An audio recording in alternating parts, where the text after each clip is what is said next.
नमस्कार, मेरा नाम मनमोहन सिंह है। मैं योगा एक्सपर्ट हूँ। आज मैं आपको बताऊंगा ब्रह्मचर्य के बारे में। ब्रह्मचर्य के दो अर्थ हैं। एक पहला अर्थ है अपनी चेतना को ब्रह्म के ज्ञान में या ईश्वर के ज्ञान में स्थिर रखना। और इसका दूसरा अर्थ है अपनी सभी इंद्रिय जनित सुख में संयम रखना।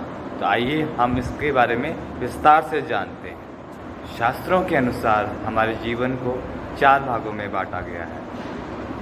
नंबर 1 ब्रह्मचर्य आश्रम, दूसरा गृहस्थ आश्रम, तीसरा वानप्रस्थ आश्रम और चौथा संन्यास आश्रम।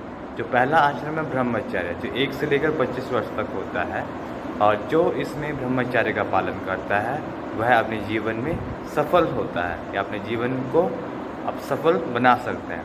ब्रह्मचर्य का मतलब यहाँ पर यह है कि अपने वीर्य की रक्षा करना। जो भी हम भोजन करते हैं उससे हमारे शरीर में 7 धातुओं का मुख्यतः निर्माण होता है। नंबर 1 रस, नंबर 2 रक्त, नंबर 3 मांस, नंबर 4 मेद, नंबर 5 अस्थि, नंबर 6 मज्जा, नंबर 7 वीर्य या शुक्र।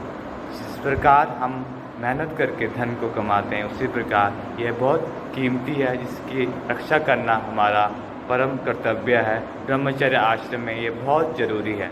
यह हमारे शरीर को ऊर्जावान बनाता है, हमारे ओज में वृद्धि करता है, जिससे हमारे चेहरे में एक अलग सी चमक होती है। यह हमारी इम्यूनिटी को भी स्ट्रांग बनाता है, जिससे हमें रोगों से लड़ने में सहायता मिलती है। और योग में ब्रह्मचर्य का पालन करना बहुत ज़रूरी है, जिससे हम योग में उन्नति कर सकें। और अब मैं बताऊंगा कि गृहस्थ आश्रम में ब्रह्मचर्य का पालन कैसे किया जा सकता है। और गृहस्थ आश्रम में भी ब्रह्मचर्य का पालन करना बहुत ज़रूरी है। कईयों को यह लगता होगा कि इसमें पालन करना या पालन नहीं हो सकता, मगर इसमें भी आप पालन कर सकते हैं। वह कैसे? सभी इंद्रियजनित सुख में संयम रखना और योग के द्वारा ब्रह्मचर्य का पालन करना और गलत संगत का अनुसरण न करना भी ब्रह्मचर्य का पालन करना ही है। और गृहस्थ आश्रम में ब्रह्मचर्य का पालन करके आप अपने वैवाहिक जीवन को सुखी और समृद्धशाली बना सकते हैं। अब आई बारी वानप्रस्थ आश्रम। वानप्रस्थ आश्रम हम वासनाओं से ऊपर उठकर अपने जो ज्ञान को ब्रह्म के ज्ञान में लगाना बहुत ज़रूरी है।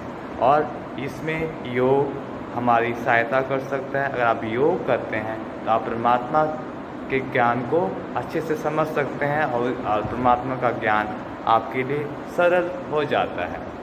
और अब है संन्यास आश्रम। संन्यास आश्रम में हम प्रभु की भक्ति में लीन होते हैं, उसमें अपार श्रद्धा रखते हैं और उसके द्वारा अपना जीवन व्यतीत करते हुए ईश्वर की ओर अग्रसर हो जाते हैं। ब्रह्मचर्य जो ऐसा शब्द है किसी को अटपटा लगता है और कभी किसी को इसके अर्थ की सही जानकारी नहीं होती है, और पाश्चात्य संस्कृति या वेस्टर्न कल्चर के प्रभाव से इसको समझने भी बहुत हमें मिसअंडरस्टैंडिंग हो जाती है। तो ब्रह्मचर्य का पालन शारीरिक और भौतिक दृष्टि के साथ साथ नैतिक और आध्यात्मिक विकास के लिए बहुत ज़रूरी है।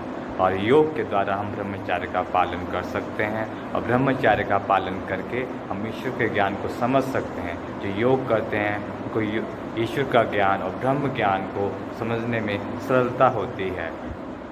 योग आपके जीवन को सुखी बनाता है और योग ही आपके जीवन को मोक्ष की तरफ लेके जाता है। और यही हमारा जीवन का परम उद्देश्य है। योग करें, स्वस्थ रहें। यह वीडियो आपको कैसी लगी ये अपने फ्रेंड्स में शेयर ज़रूर करें। नमस्कार।